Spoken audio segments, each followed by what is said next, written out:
Hello friends. तो आज का हमारा टॉपिक है मैटर इन अवर सराउंडिंग। तो इसमें पहली चीज आती है मैटर। मैटर क्या है? मैटर वो है जो कुछ वेट रखता है और जो कुछ स्पेस को ऑक्यूपाई करता है। कोई भी चीज जो स्पेस ऑक्यूपाई करे और जिसका कुछ वेट हो, वो मैटर है। अब मैटर बनता किससे है? तो matter is made up of particles. Salt डाला है, जैसे वाटर में हमने सॉल्ट डाला, तो वाटर लेवल अभी इतना है यहाँ पे, और इसके बाद भी वाटर लेवल उतना ही रहेगा, क्योंकि सॉल्ट के जो पार्टिकल्स जाते हैं तो वो वाटर में, बीच में वाटर के पार्टिकल्स के बीच में डिसॉल्व हो जाते हैं। और how small are these particles?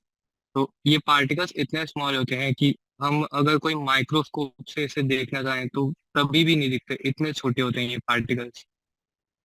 इसको शो करने के लिए हमारे पास और एक एक्टिविटी है जो बुक में ही दी हुई है। ये एक्टिविटी जो है, इसमें क्या है कि हमने 100 ml वाटर लिया है, एक बीकर में वाटर है, उसमें हमने 2-3 ड्रॉप, ज्यादा नहीं, 2-3 ड्रॉप KMnO4 डाला। ये क्या होता है? पोटेशियम पर। पोटेशियम पर डालने पे क्या होगा कि इसका कलर चेंज हो जाएगा। पोटेशियम पर जो होता है वो पर्पल कलर का होता है। इसको वाटर में डालते हैं तो ये थोड़ा सा dark pink purple type colour होता है। अब इसमें से हमने 10 ml निकाल लिया और इसको हमने डाल दिया और 90 ml में, ताकि ये वापस 100 ml हो जाए। इसका कलर जो है थोड़ा लाइट हो गया।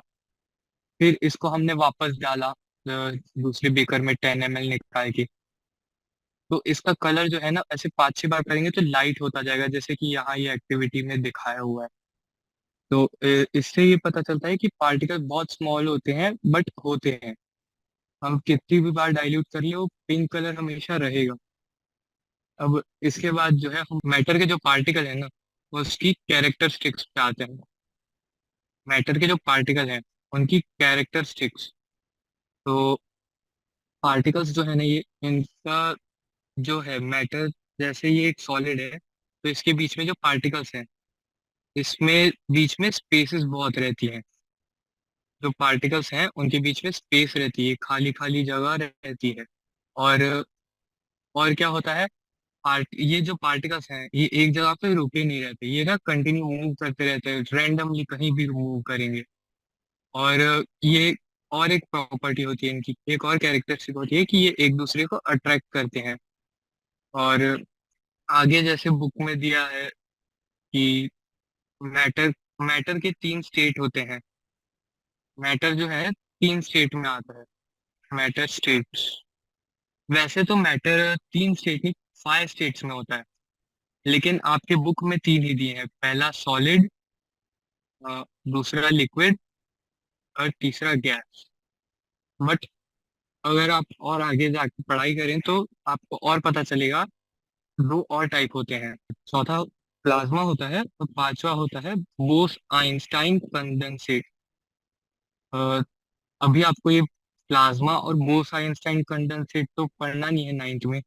तो अभी के लिए आपके पास सॉलिड, लिक्विड और गैस है। तो सॉलिड में कैसे होता है कि अ, आपके पास ये मैटर है, ये सॉलिड है। तो इसमें कैसे होते हैं, पार्टिकल्स एकदम पास पास में रहते हैं, ज्यादा जगह नहीं होती है। पार्टिकल्स जो है सॉलिड में, वो बहुत ज्यादा क्लोज रहते हैं, एकदम क्लोज। और ये सॉलिड जो है, अब हम सॉलिड की बात करेंगे कि सॉलिड कैसा होता है। तो सॉलिड का शेप जो होता है, सॉलिड का शेप ना फिक्स्ड रहता है, इसको चेंज कर सकते हैं बट उसके लिए एक्सटर्नल फोर्स लगाना पड़ेगा। नॉर्मल जब रखेंगे हम सॉलिड को, तो उसका शेप जो रहता है वो फिक्स्ड रहता है। शेप फिक्स्ड होता है, वॉल्यूम भी फिक्स्ड होती है। उसकी जो डेंसिटी होती है, सॉलिड की जो डेंसिटी होती है, वो हाई होती है। और जैसे टाइप अगर हम देखें, सॉलिड का टाइप, तो सॉलिड जो होता है वो रिजिड होता है। और सॉलिड सॉलिड के बारे में हम क्या बात करेंगे, कंप्रेसिबिलिटी। सॉलिड की कंप्रेसिबिलिटी हम देखें तो वो होती है नेग्लिजिबल। मतलब सॉलिड को आप कंप्रेस बहुत कम कर सकते हैं, ना के बराबर कंप्रेस कर सकते हैं। सॉलिड की कंप्रेसिबिलिटी होती है नेग्लिजिबल।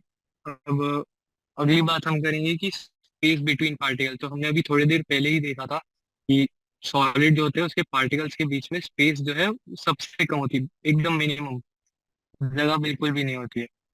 तो स्पेस बिटवीन पार्टिकल कितनी हुई सॉलिड में? मिनिमम। और फोर्स ऑफ अट्रैक्शन, अब इतने सारे पार्टिकल्स हैं और एकदम पास पास में है, इसका मतलब कि इनके बीच में फोर्स ऑफ अट्रैक्शन जो है, फोर्स ऑफ अट्रैक्शन वो होता है मैक्सिमम। अब सॉलिड की बात हो गई पूरी। अब बात करते हैं लिक्विड की। लिक्विड में क्या होता है ना, लिक्विड और गैस ऑलमोस्ट सेम होते हैं।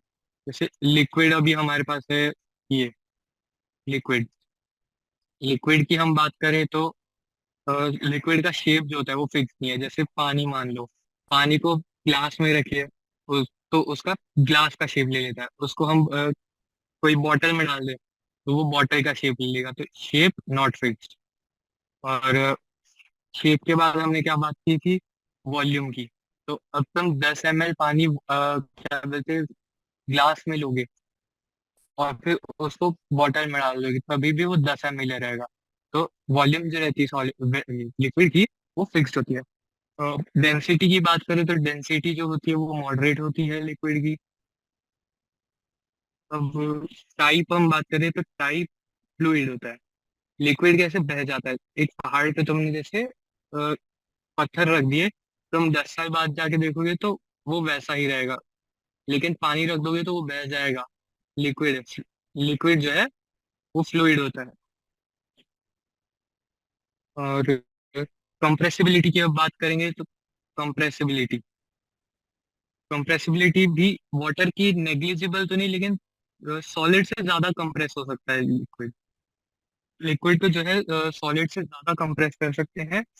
स्पेस बिटवीन पार्टिकल जो बोलेंगे वो सॉलिड से ज्यादा होता है।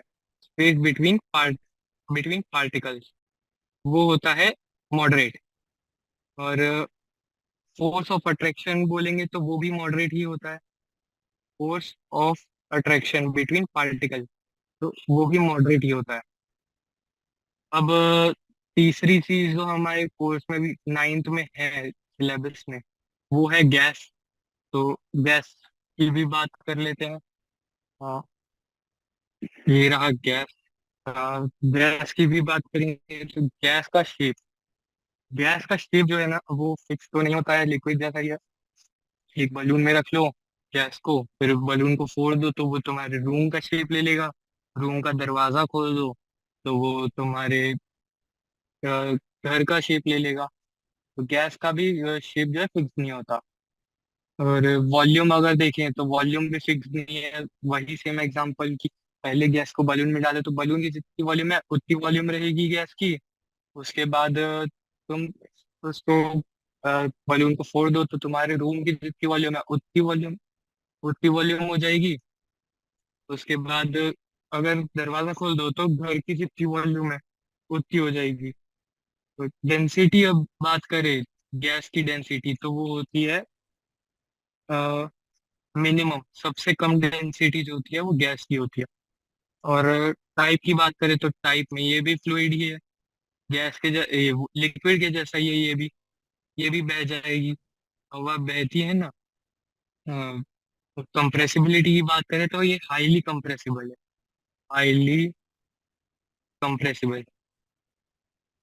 अगली बात जो है स्पेस बिटवीन पार्टिकल्स, तो वो क्या बोलते हैं, सबसे ज्यादा होता है, मैक्सिमम होता है। अगर गैस को एक बॉक्स में ऐसे हमने भरे हैं तो इसमें ऐसे ही है, इतने ही पार्टिकल्स होते हैं, ज्यादा पार्टिकल्स नहीं होते। और इनके बीच में स्पेस बहुत ज्यादा होती है। और अगली बात हम करेंगे फोर्स ऑफ अट्रैक्शन की, तो वो क्या बोलते हैं सबसे कम होता है। अब हमने तीनों स्टेट्स ऑफ मैटर के बारे में तो बात कर ली है। अगली बात हमें करनी है इनमें इंटरचेंज करने की। अब सॉलिड से लिक्विड कैसे जाएंगे, लिक्विड से गैस कैसे जाएंगे, तो वो है यहाँ पे। Can matter change it state? तो इसका जवाब है हाँ, मैटर का स्टेट चेंज कर सकते हैं, बट टेम्परेचर चेंज करेंगे या प्रेशर चेंज करेंगे तो ऐसा होगा। तो टेम्परेचर चेंज करने पे हम सॉलिड को लिक्विड बना सकते हैं, लिक्विड को गैस बना सकते हैं। सॉलिड को हमने हीट किए तो वो बन जाएगा लिक्विड। इसका एक एग्जांपल भी लेंगे। इसको हीट लिक्विड को हीट करेंगे तो वो गैस बनेगा। गैस को कूल करेंगे तो वो बनेगा लिक्विड। लिक्विड को कूल करेंगे तो वो बनेगा सॉलिड। इसका एग्जांपल क्या है? लिक्विड हम मान लेते हैं वाटर, सॉलिड हम मान लेते हैं आइस, और गैस हम मान लेते हैं वेपर, वाटर वेपर। तो सॉलिड से लिक्विड जा रहे हैं। आइस को हम गर्म करेंगे तो वो पानी बन जाएगा, पानी को गर्म करेंगे तो वो वाटर वेपर बन जाएगा। वाटर वेपर को कूल करेंगे तो वाटर बन जाएगा, और वाटर को कूल करेंगे तो आइस बन जाती है। तो टेम्परेचर को ऐसे चेंज करने से वाटर अपना स्टेट चेंज करता रहता है। अ, अगला, अब टेम्परेचर की बात आई है तो टेम्परेचर में यूनिट हमारे पास है वो तीन है: डिग्री सेल्सियस, डिग्री फ़ारेनहाइट और केल्विन। अब इसमें से ऐसा यूनिट जो है टेम्परेचर का, वो है केल्विन। ऐसा यूनिट, इसमें हमें कन्वर्जन भी आना चाहिए, और नाइन्थ में ज़्यादा तो डिग्री सेल्सियस और डिग्री केल्विन ही है। तो इसमें कैसे रहता है कि 0 डिग्री सेल्सियस जो है that is equal to 273 kelvin. अगर किसी ने पूछ लिया कि 25 degree Celsius equal to how much kelvin, तो वो होगा 273 + 25 इक्वल टू 298 केल्विन। ठीक है। अगली चीज क्या है हमारे पास? Pressure. Effect of pressure, effect of change of pressure. तो मान लो कि ये हमारे पास एक बीकर है, इसमें मैटर है, गैस है, गैस। गैस के पार्टिकल्स है, ये पिस्टन है। पिस्टन प्रेशर अप्लाई करने के लिए यूज होता है। ऐसे हम इसको नीचे दबाएंगे तो प्रेशर बढ़ेगा यहाँ पे। तो जैसे कि ये गैस है, तो इस पे प्रेशर अप्लाई किए तो इसका जो फोर्स ऑफ अट्रैक्शन है वो पार्टिकल्स के बीच में वो बढ़ेगा। यानी वो पास में आएंगे, क्लोज आएंगे पार्टिकल्स, और उसका प्रेशर बढ़ेगा। तो उससे क्या होगा कि ये कुछ प्रेशर पे जाके ये गैस जो है वो लिक्विड बन जाएगी। और अगर ऐसे ही प्रेशर अप्लाई किया, जो बहुत मुश्किल है, यानी इतना प्रेशर अप्लाई नहीं कर सकते हैं, बट किया तो वो सॉलिड भी बन जाएगा। ये लिक्विड है, और आगे क्या बोलते हैं, ऐसे ही प्रेशर अप्लाई करते हैं तो एक टाइम आएगा जब ये सॉलिड बन जाएगा और पार्टिकल्स एकदम ज्यादा क्लोज आ जाएंगे। अब ये इफेक्ट ऑफ प्रेशर भी हो गया है जितना था। अगली चीज ये है, यानी ये सब प्रोसेसेस के नाम है।